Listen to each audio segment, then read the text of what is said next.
Welcome to Out Loud with Rob and Rachel. This is what happens when two ADHD brains come together and think out loud. Hey everyone, thanks for tuning in again to the Out Loud podcast with Rob and Rachel. Hello everyone, welcome back. Thanks for tuning in. How you been?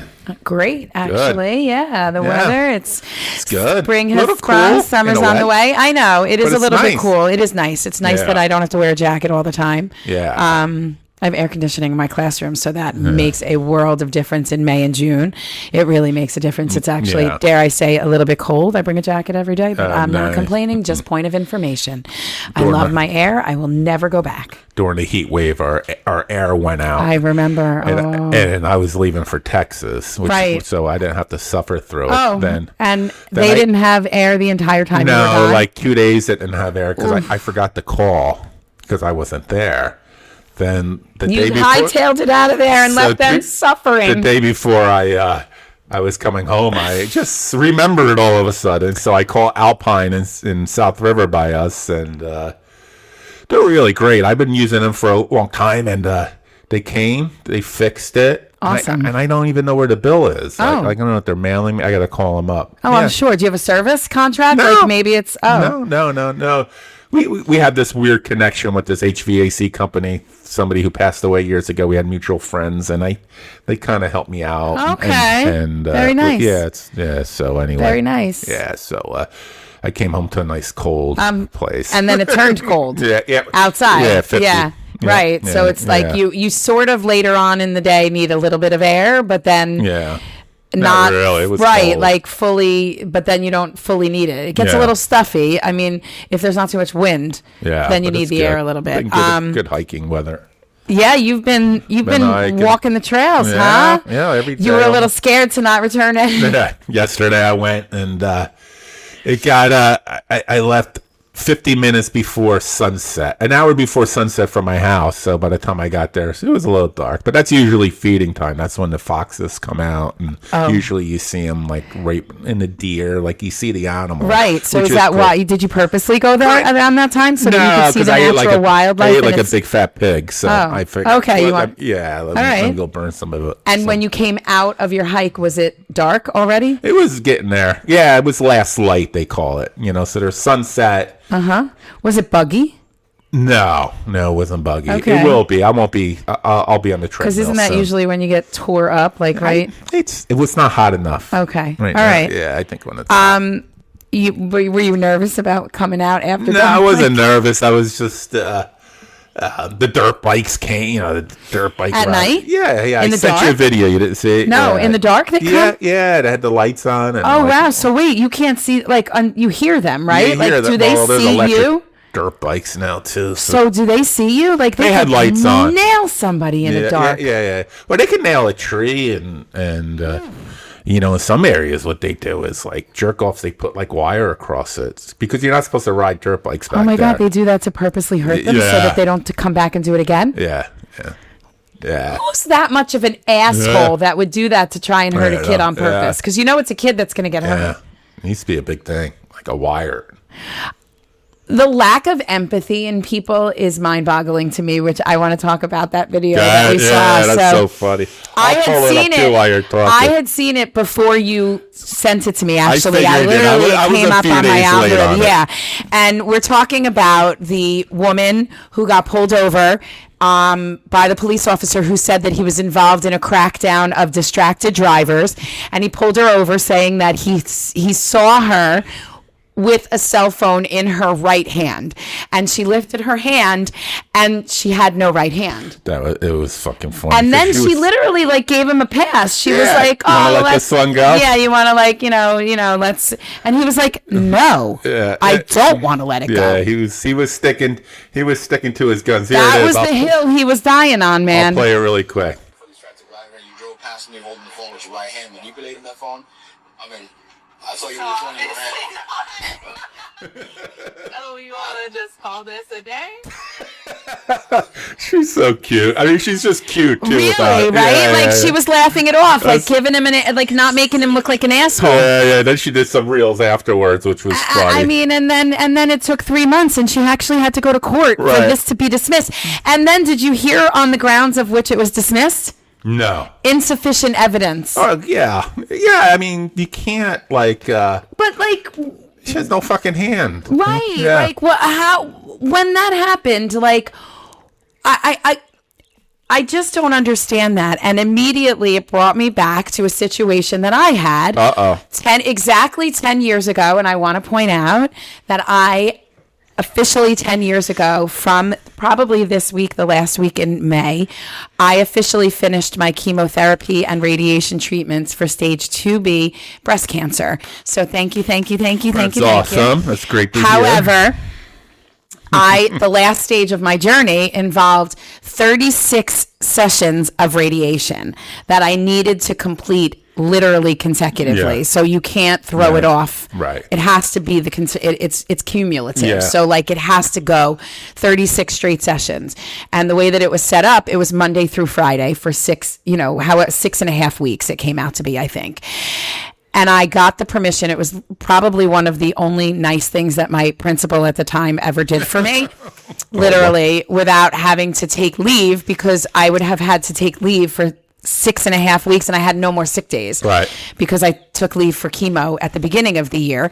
Allowed me to leave school at 2:30 so that I could get from Jersey City to Millburn, because there at the time were no radiation centers anywhere in the area aside from St. Barnabas in Livingston, Short Hills area over there that did the radiation. And my oncologist said, I will allow you to only go there. I couldn't even make it all the way down to New Brunswick, to where I was being treated.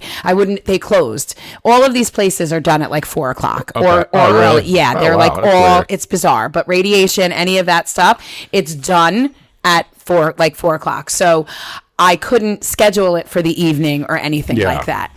I had to either have it in the morning or in the afternoon. Every single day I would drive from Jersey City to Millburn. 36 days in a row? 36. Wow. And yes, 36 days in a row. Wow. And I had to leave at 2:30 and I would be sick to my stomach that I would make it there, that there would be no traffic on 78, that there would be no traffic on the extension, that everything would be smooth, and that I would get there and not miss it, because if you missed it, it threw the entire process off. One day, I think that I was Kennedy Boulevard in Jersey City, the speed limit is 25. Anybody who knows Kennedy Boulevard, very rarely do people go 25. Honestly, you very rarely go 25. I lived in Bayonne for 8 years. From Bayonne, it goes all the way from Bayonne, I think all the way up to like Union City, Kennedy Boulevard. It goes very far, like quite a few cities. Nobody goes 25. I mean, people do go 25, but many people speed. Yeah. On this particular day, I will never forget, I had just left my school and I was driving, and I think that my phone fell or something, and I needed it for the navigation. We didn't have the navigation in the cars 10 years ago. I didn't have it. I think I had like the Garmin or something like that. So I had it, and I guess I did go over the speed limit. Right. And I got nailed, and he pulled me over, and I was bald. I'm bald. Okay. I have no hair. It is evident that I am a chemotherapy patient. Okay. And he comes to my car and he says to me, do you realize you were doing, I think I was doing like and that's the other thing. I think I might have been doing like 42 or something like that. So not only did he give me the ticket, but he gave me the ticket for the amount of speed that I was going, which put me over the 10 over. Right. So you didn't even reduce it. Nothing. Oh, he went balls to the wall, like nailed me, right? Yeah. And I'm crying, and I don't even care about the money. Right. You want to get there. I'm saying to him, sir, you don't understand. I have to leave. I have to get to radiation treatments. I am literally, that's why I was distracted. That's why I was like, whatever. I need to get onto the extension right now. If I don't get onto the extension like now, I'm going to be late. And he was like, well, I already wrote the ticket. Right. No, you didn't. You didn't write the ticket when you came over and you saw that I was bald, and I explained to you that I was on my way to radiation. Right. So what I did, I have many police officers who I hold near and dear to my heart. Police officers they've protected me in very serious situations. They've protected my family in situations. And so I will never, ever wish harm on any police officers. But I pulled away And I remember saying out loud, I do not wish you harm. What I do wish is an off-duty job at midnight after a week of severe constipation in the middle of Tunnelly Avenue when not one business is open. Your floodgates decide to come alive. Yeah. And I hope you shit yourself so bad and you have to sit in your shit for the night. Man. That's what I wished on that man. Did it come true, you think? I don't know. No. I like to believe that he sat in his shit one day. Maybe not physically, but metaphorically realized what a real asshole he was. Yeah. Honestly. Yeah, some of those town cops are interesting, with stuff like that. Like, why? Yeah, I don't know. Just give me a warning, right? Like, at that moment, I'm not an asshole speeding through trying to get to Wawa to get my coffee. And it's almost impossible to do 25. Well, that's the other really thing. Difficult. Like, you have to, constantly hit your brakes. Exactly. By the time you go up and down. Exactly. And if you you're could have keeping been up going with traffic, downhill a little bit. Yeah. There were so many aspects of it that but I don't know. It makes me think about, because then now I'm bringing back. We went to High Point Diner the other night, right? And so if you sit in High Point Diner, and we had a great spot right by the window. We were in a booth that was right by the window, right by the entrance to the parking lot, and a cop car pulls up and sits right there, and you can't see it coming up because he's blocked by the sign. Ask me how many people he nailed while we were eating dinner. Oh, really? 5. Oh, wow. Rob. And it started to become a game. My whole family, we were like, wait a minute. We were like, it's going to be that car. It's going to be sure enough, nailed him. Went down, just speeding. Went down, pulled the guy over, gave him a ticket. We would see him coming back up, do the U-turn on Ruse Lane, come back, park, and within 5 minutes he was doing it again. It was literally like a half an hour of tickets. My son has a radar detector. Oh. And it's freaking great. I'm thinking about getting one, actually. Remember when yours used to have? That's like an old school. That's a Gen X thing. Yeah. But I think they're pretty good now. And it's I'm glad I don't like that he feels he needs one, but at the same time I don't want to pay the fucking insurance premium.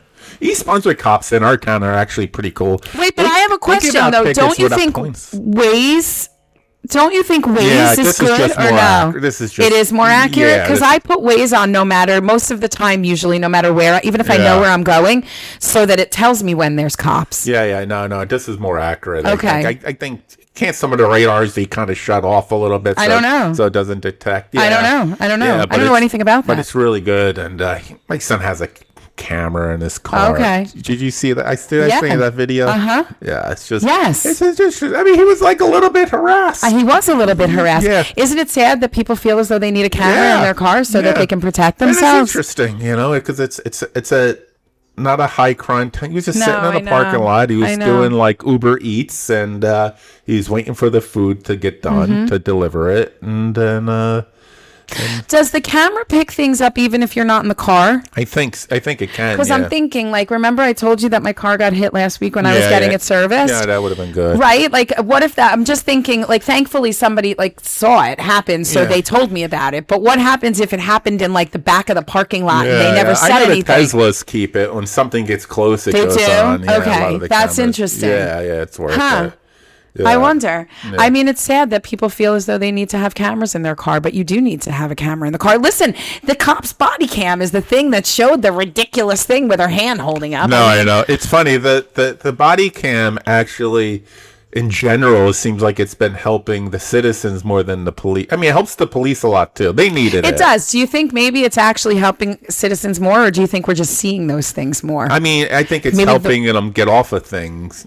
You know what I mean? Like that, just... Yeah, it's like working. Well, that's actually very scary. But that's a really scary thing. The cops need them for their protection. They do need it. They'll fucking end up in jail for no. They do, honestly. Yeah. People would come at them saying. And look, anytime you have a camera on you, you're gonna behave a little bit better. Mm-hmm. Because I was even thinking if I got a camera in my car. It would it records both ways, I believe. So it records you as you're driving. So I'm sure I'm gonna stay off my phone more and all that stuff. Because first of all, it would draw your attention more to that. Like can you watch it back? Yeah.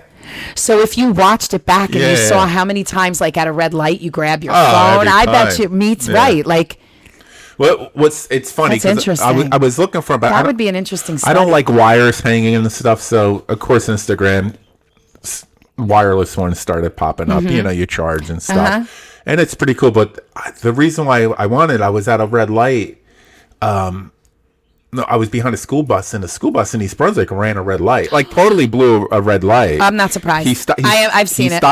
They stopped at a wow. They stopped at a bus stop, and it was 25 feet from a traffic light. It was like around almost like a jug handle type of thing by Butterfly Park on the other side of Butterfly Park right there. And when he took off, he just ran the freaking red light. Like ran. He didn't even pay attention to what was happening at the light when he took off. He just went. Yeah. I mean, I gotta tell you, I was like, man, but I want it for content creation around. Well, I mean, right? Yeah. Like the guy who throws that guy, man, who throws the food shit at people. Yeah. It's so funny. For anybody who wants comic relief, man, there's a guy who stands on. I'm surprised he hasn't gotten beaten the crap out of at some point or another. Yeah. I mean, he throws he nails people's cars. He came up on my third today. He hit a cop car by accident. It was like an undercover cop car. It was beautiful. So what he does is he stands on the side of the road, sets up his camera outside of his car. You know this, so I'm going to talk to the cameras. And he has either like a thing of strawberries or something kind of soft, but not always soft, right? Like it could still hurt your car. And he'll be call him some derogatory name and throw the thing at the car, and it nails the cars really bad. He must be getting a lot of money because it's not worth doing. Like he can end up in jail. You think if he he's fucking sponsored? You think by the views you get paid. You think how many times do you think he's actually been arrested? I'd love to know. But he can or citations he's gotten, or insurance. Is this insurance sky high? Do people if your car what if your car got dented when you were one of the people driving by? Right, that's what I mean. Yeah. I never thought about it like that. I just mean, he must be doing well enough where it offsets that stuff. I guess. Very interesting. Funny. It's very interesting what people will do performative for likes and. You know what I'm seeing, and I guess it's just, again, I pay attention so much more to the algorithm and what it brings up on my feeds.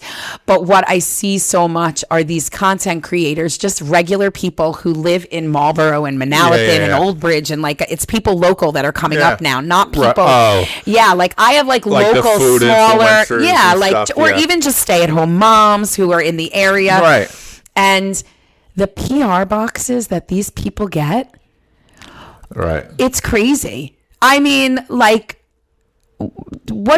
is there a job from these companies, or do people write in? I want to know.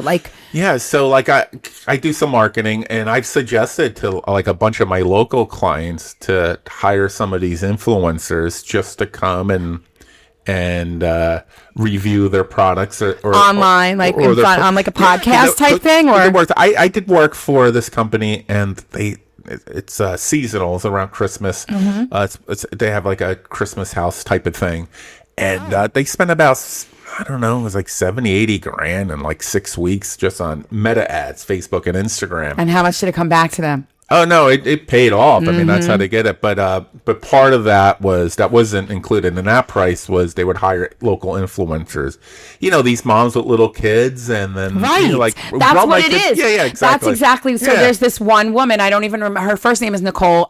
She literally lives in Manalapan or Marlborough, right here. A lot of them do. Because the stores that she walks into, she goes to Turquoise, right over here, the bakery that you pass every day on 79, and. She's like, thank you, blah, blah, blah, blah, blah. Let's do some unboxing today. And her dining room table is littered with boxes from companies who just sent her stuff. And she just stands there and she's like, oh my God, I try. But plus, they can make $400 or $500 a reel. Right. You know what I mean? I know that. And they're not anything I think it's great. I think it's great. I think it's wonderful that people can make money off of it and that companies can get this advertising from authentic people, like in the moment, not just stupid made up commercials on TV that you can't relate to the people and you know they're actors and on the bottom it says, you know, actor portrayal. Real people who say, you know what, this was actually really good. Like I liked it. And it works. If you look at the views, it's a lot of views. Like a lot of times, like and it's a lot of views initially, but it also then you find it in the second, like it shows itself again in almost like I want to call them like second generation, third generation reels. Like it comes up where people then tag it and say, blah, blah.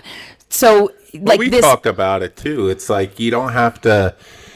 You can just build an audience first, then figure out what you're going to do. I mean, that's what Eyes on UB. Like we have another project we do locally. I mean, that's really what it could become. Mm-hmm. Like if I wasn't so cranky and tired all the time, I could become a person. He's really not that cranky and tired all the time. I feel it. That's how I feel. Yeah, he portrays himself more as a crotchety old man than he is. Well, that's how crotchety. I feel. It's all right. Okay. Yeah. Well, that's what Alex Earl did. Right. They say. Do you know anything about Alex Earl? No. So Alex Earl is. I mean, she blew up. She's from Red Bank area. Oh yeah. She went to like Red Bank Catholic, I think. Yeah. And she was a college. Now, okay, her family has money. You know, they're Earl construction. Wherever you see, okay, I'll give her that.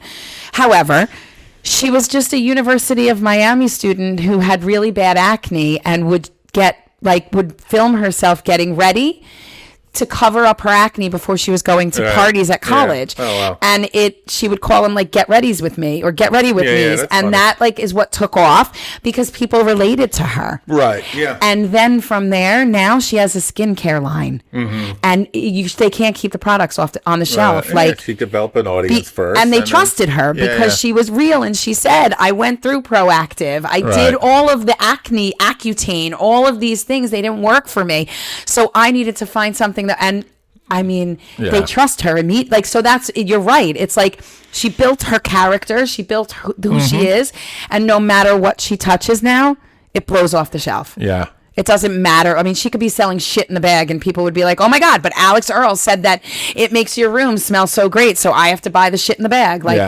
It would fly off the shelf. Yeah, it's interesting how when your daughter was on it and last week, which was a lot of fun by the way. She'll be back. Yeah. She got the bug. Yeah, she did. She loved it. So she brought up the performative male. Mm-hmm. Then I just started after the podcast, so many things started to click with that. Yeah. Well, I have a couple young men that come in and they create content. And remember, I was telling you, you do your podcast. It doesn't sound like you.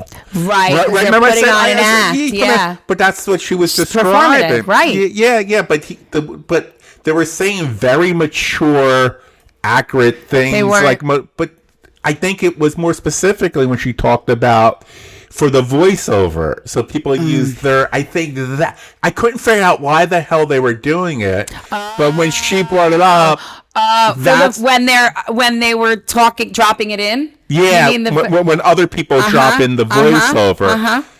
When she said that, it didn't click at the time, but it clicked later. I was like, do you think boys do that or men do that more than women? They do it. Yeah, I think for sure. Men are the boys it's so strange how calculated they are. They're they're more calculated, which for guys, especially that age, most things is to get girls. Right. There's an agenda. Right. It's more agenda driven than it is just a natural, authentic, organic situation. I think so. Okay. Yeah. I mean, not that ever ends for a guy, but until you're married or something or because then you no longer have to perform. Right. Yeah. Right. Yeah. So that's interesting. Or dating, but I think the young men, everything is performative for that reason. You know what I mean? Yeah. But yeah, then. But I'm going to ask you again, though, because I remember asking the same thing. If you're so performative in the wooing part, what happens then when you're I think it backfires. Holy shit! Who is this person? Yeah. Right? If you're so performative and so non-authentic, at what point do you sort of mesh your real personality in? Like, does it infuse sort of slowly, or do all of a sudden you wake up one day and you're an asshole? The guy, I mean, if they're or so not performative. even an asshole, just somebody different. Well, so give me an example. So like performative in the way of like holding doors open and stuff like that. Do you mean? Well, or like, it could be that. So what I'm talking about is acting more mature than you really well, are. that is part of holding the door, being more in tune to the things that are supposed very to be. like all those books I read, like reading it and faking it until you're making it, like saying really positive things, but then after a while, it's not that you're not positive. Not that you're not positive. You're just not that person. Right. You know, it's like a fake almost. I mean, that has to be exhausting too after a while, right? I mean, trying to keep up that persona, especially if it's really not you. Then it really clicked in for me. You know, there's a lot of political stuff going on, and I was just looking at what's going on in New Jersey, right, with some of the politicians, especially with ICE, and like how what I don't like about politics, I really realize, regardless of the party, is the performative. Oh my God, I can't stand like getting sprayed with mace. Oh my God, like you can do the work without being performative. Right, do the fucking work. I know.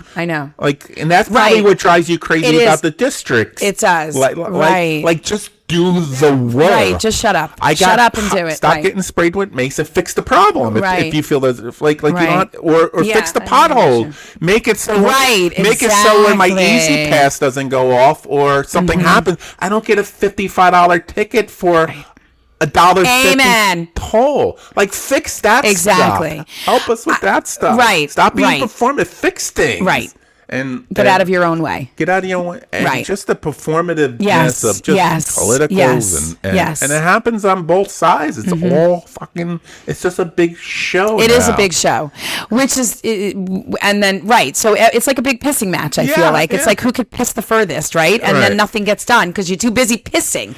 Stop. And like, just stop trying to compete to out piss each other. And the problem is when you, and you know, just from some of the things we did with Eyes on EB or whatever, with the other platform we have, it's when you do just good things, it gets no attention.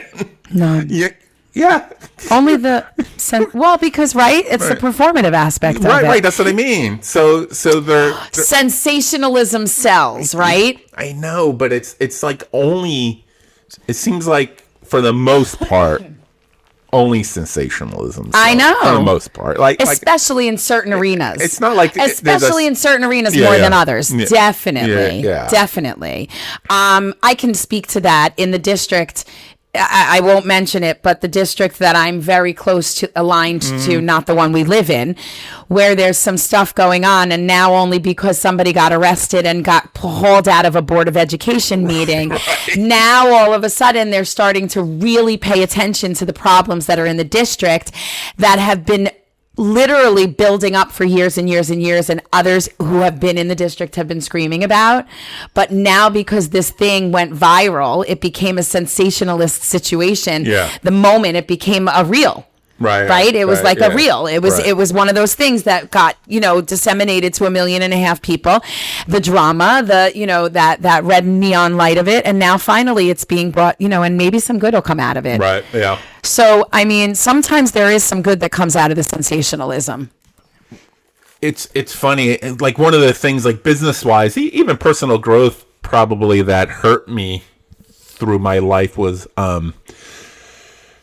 I know people have mixed feelings about it, but like Tony Robbins, right? Okay. Right. So anybody I know, I don't know much. I can't speak too much. I mean, I've watched a couple of his things. Brilliant guy. Yeah, but I don't know too much about him. Brilliant guy, and a lot of like beta people don't like him because he's so sensationalized. No excuses with stuff. So he turns off. He's a lot. He turns off some men. You know what I mean? I can't speak for women, but anyway. But one of the reasons why I never bought into it, and I should have, is because everything was sensationalized. It was like a Kiss concert.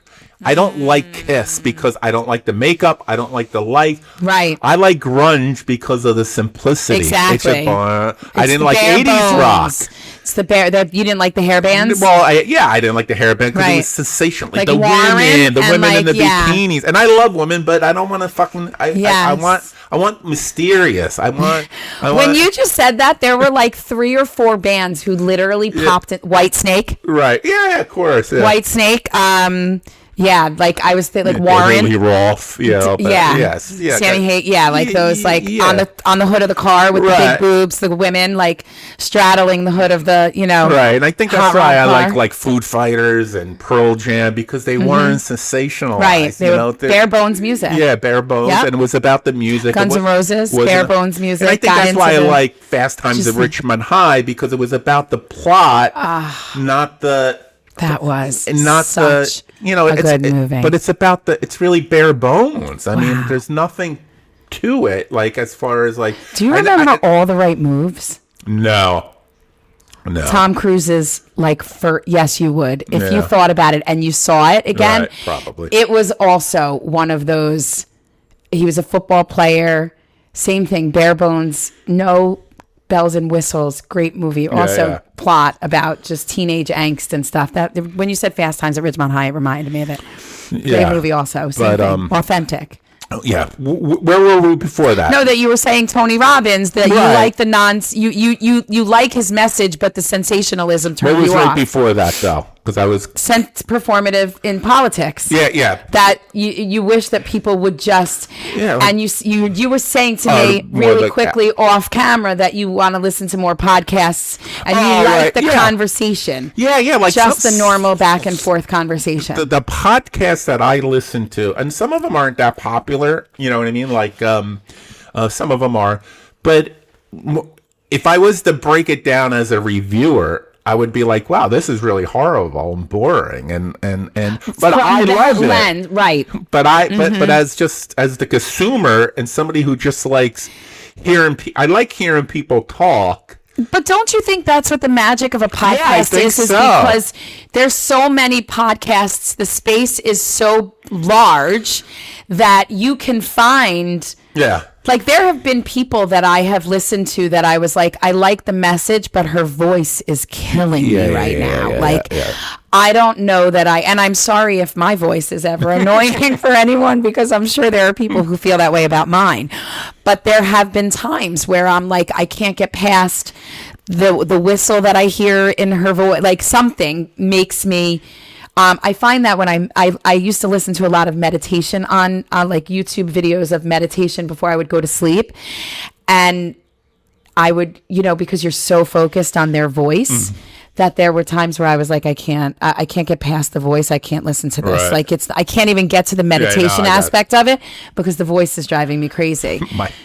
My son, when he was when he was like 8 or 9 or whatever, maybe younger, 6, every time Ted Cruz spoke, he would go like this, and he would like cry. Oh my God, really? Yeah. Is there something with Ted Cruz's voice? Now I have to listen. A little bit, but nothing that would stick out. There are a couple of he doesn't like him to this day, because now he's into politics. I'm not. There are a couple of There are a couple of reporters I know. I remember hearing myself saying, I think I have to turn it off right now because the tone or the... That was a Seinfeld episode. Well, do you know there are people who like, there's like a whistle like in their... Yeah. I can't even... You don't remember Kramer? No. So Kramer, every time something... And he would just like freak out. I'm telling you, I'm on the spectrum too. Yeah. That's maybe that's an ADHD thing. Yeah. That sensory where it bothers me. It literally is like nails on a it's like nails on a chalkboard to me. Like I can't get past, or a like a lateral lisp. Yeah. Same thing. I have that with cringiness. I can't finish a reel if I'm going to be embarrassed with them. I thought I was the only one. I can't finish it. I don't watch it. I'll never watch it. The movie also if it's too cringy. I can't watch anything cringy. Me too. Yeah. Oh my God. Yeah. I literally thought I was I will stop a movie midway, even if I'm all in, if it's too cringy for me. If I say I can't, I know it's going to happen and I can't do it anymore. Even sometimes when I watch does these, anybody else do that? like in town, when I hear some of these people talk, like I know, you're even like, at the BOE or like the town council, or I know people get. I'm like, I know. I've told you this. I black out. Like, I don't remember. I just black out. It's like fucking terrible. Like, I was like, just black out from listening to somebody who makes you cringe. I'm like, you tune it out. You totally. have children, and they're gonna be beat up in school or something. I mean, like just be quiet. Yeah, I know. But you know, the great thing for those people is that they don't care, though. You're right. That is the magic sauce for them. Their give a damn is fully busted. There is no shame in their game. They will walk through life performative as F. And be okay. And that's it. It goes back to the performative again. They don't care. Where I didn't even put that together at first. But they don't care. And it's almost like any attention is good attention, right? It's like those people who say attention, no matter where it comes from, that's what they're looking for. And they don't understand the difference between laughing with you and laughing at you. I actually have to tell you that I used to say that in my classrooms a couple of times. Like, I would pull the kid aside and I would be like, I think we need to have a conversation now. Like, I'm not sure you realize they're not, like, you're making a joke. Right. But the reaction that you're getting is not in the way that you think you're getting it. Like, they're laughing at you. I need for you to realize that. Like, there needs to be a better way for you to get attention because it's actually backfiring, and I just don't think you see that. It wouldn't always make a difference, but like sometimes I would have kids that would be like, oh shit. Yeah. Like, wow. Like, they're making fun of me. Like, and then the shame in being made fun of, it definitely makes them think the next time, like, about what they're gaining the laughter from. I have one, but let me ask you first. Okay. Is there anything specific, like very specific, where that happens to you? What do you mean? Where people, Like somebody laughs at you? No.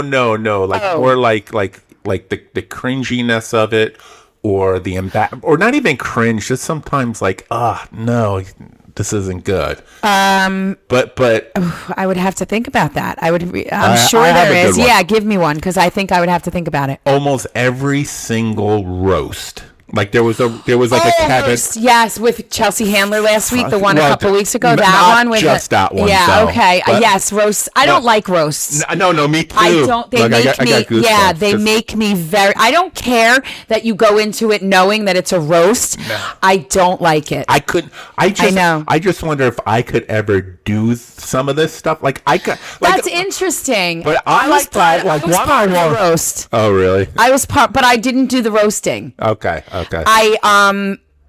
I didn't do the actual making fun of.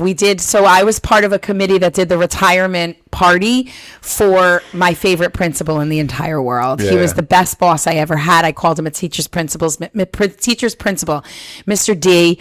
He was amazing. And all three of our administrators retired in the same year because something major happened and they were like, screw this, I'm out.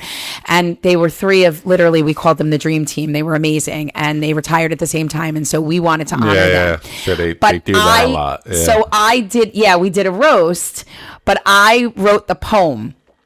And the rest of my committee was in charge of the actual, like, they did a skit.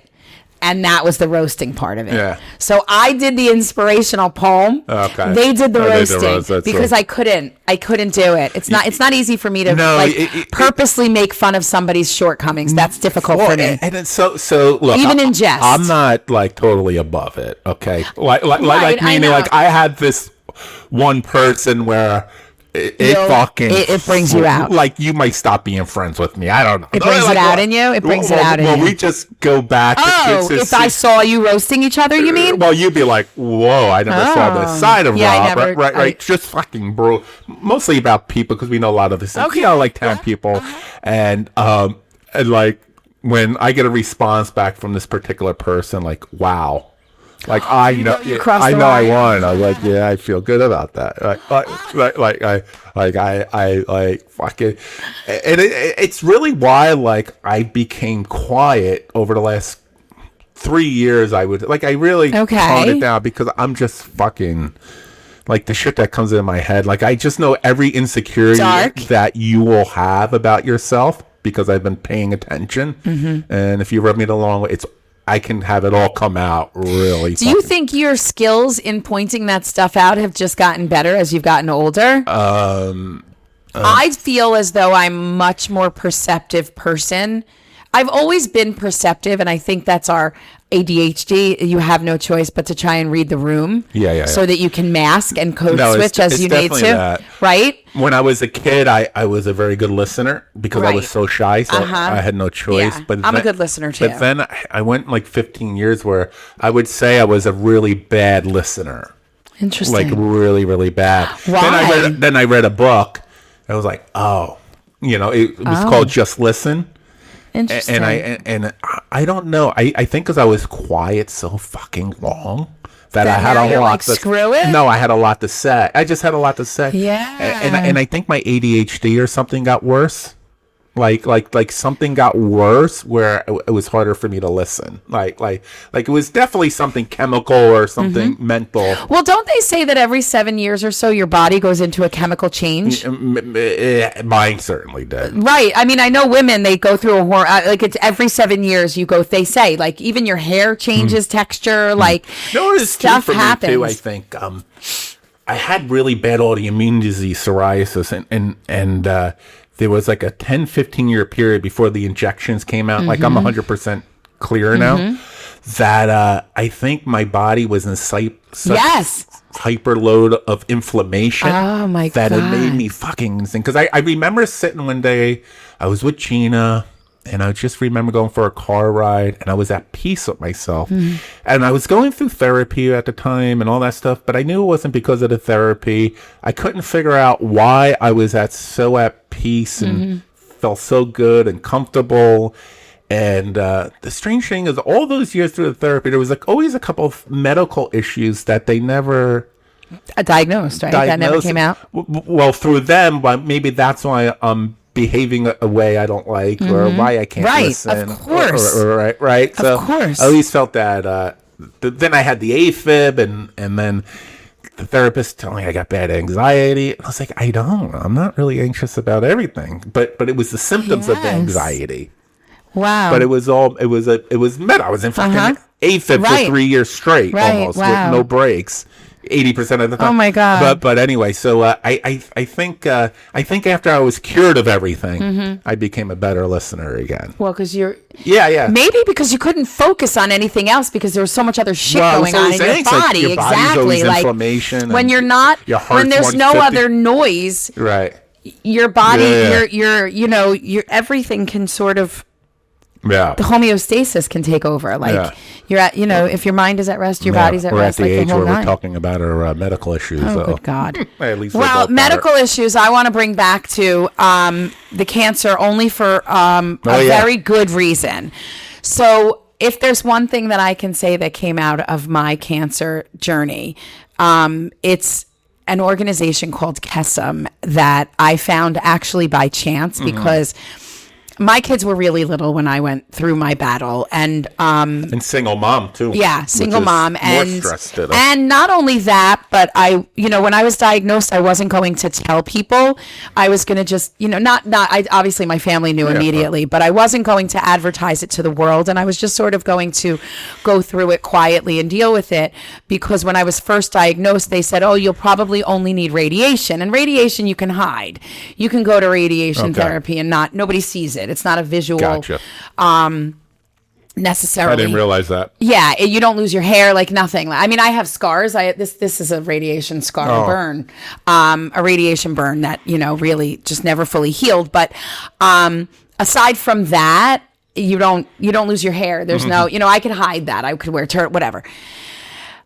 But the emotional scars I didn't see in my kids until COVID, when they didn't know how people who had been through cancer would react. There was, a time where they were like, oh, if you had cancer, your immune system reacts differently to COVID. And, you know what I mean? Like they weren't sure if we could fight it as easy, that kind of stuff. So when districts were going back to school, I had an accommodation for staying home until I had the vaccine because my immune system, was compromised. And the vaccine wasn't out for a while. It wasn't. It didn't come out until January, actually. So after, so I had the accommodate. Right. It didn't come out until January. So I was not that. And also Me too.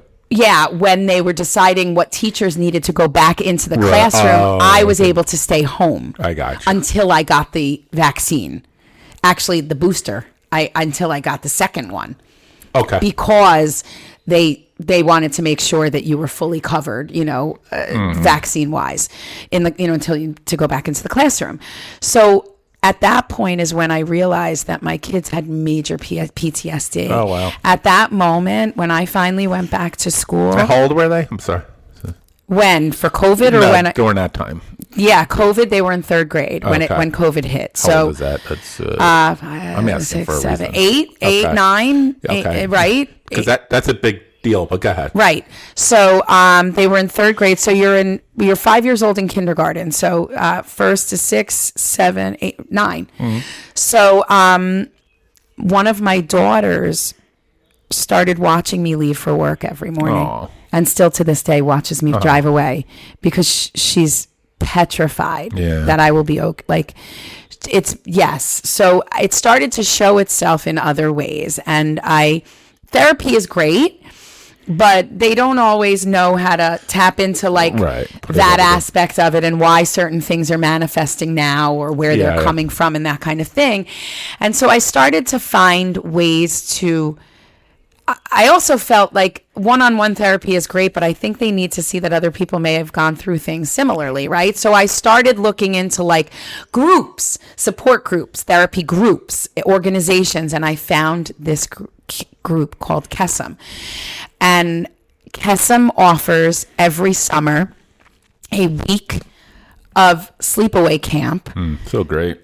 In places all across the country, for these kids who have been or are still going through cancer journeys, not necessarily themselves. So these are not cancer patients. It's not like a Make-A-Wish Foundation. Right. These are kids who've been affected or are still being affected by a family member who's going through it. So they are not going through it themselves. They've either lost somebody already, are actively living with a person who's going through it, or have lived through somebody's cancer journey that has directly affected them. So this summer will be the 5th summer that my kids are attending this camp. They go through the University of Maryland chapter, which we found ironically not by choice, by chance. We signed up for the Rowan chapter. And when we got there, I think 2 weeks before the camp's session was supposed to take place, we got a notice saying that the chapter disbanded. So they were hooking us up to the University of Maryland, and they would provide a bus, blah, blah, blah. My kids made lifelong friends. And when the summer came around the next summer and they said, do you still want to do University of Maryland or do you want to find a chapter closer? My kids were like, no. We are awesome. University of Maryland. That's where we're staying. So every summer I drive them. And actually they just said it the other day. We wouldn't even want to go somewhere in New Jersey because we feel like it's a vacation. They get away. It's other people. They have a group chat with their friends who live, most of them in Maryland or down in South Jersey. Yeah. None of them live around here. I say this because Camp Kesem is 100% nonprofit. Everything is donations. Yeah, not easy. Not easy.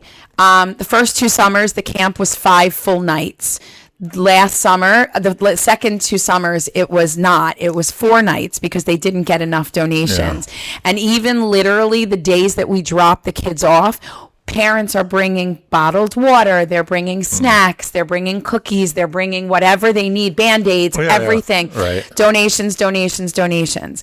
So I had my orientation interview with one of the counselors from the camp. The counselors at the camp every summer are made up of the students from the schools that run these chapters. So University of Maryland has students that run their Camp Kesem chapter out of University of Maryland, and then they are the counselors who come for that week-long summer thing.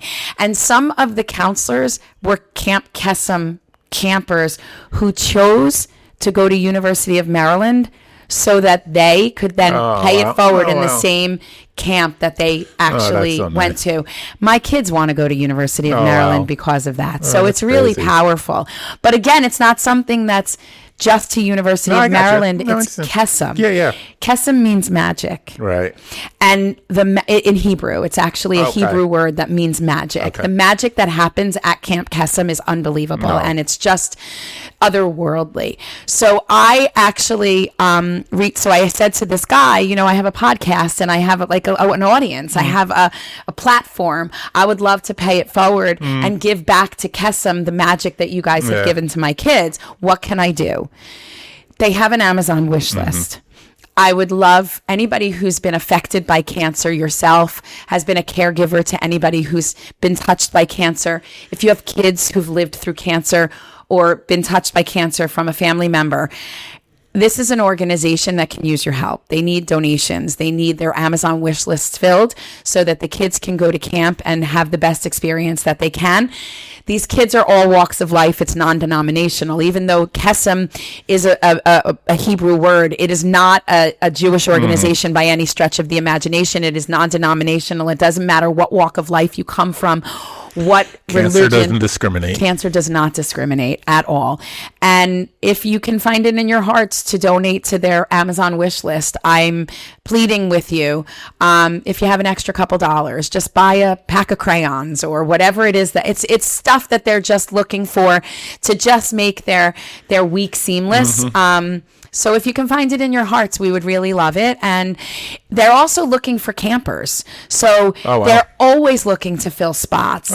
People don't know enough about it. And unfortunately, they don't have the money to advertise as well as they would love to. It's a nonprofit. And even he said they're college students.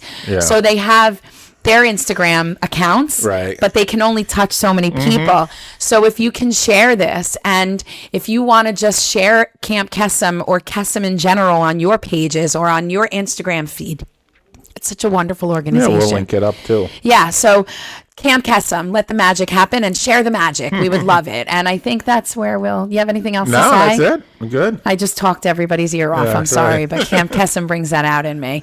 Help out if you can. They could use it. We'll see you next week. Great. Thanks, everyone. Thanks. Bye.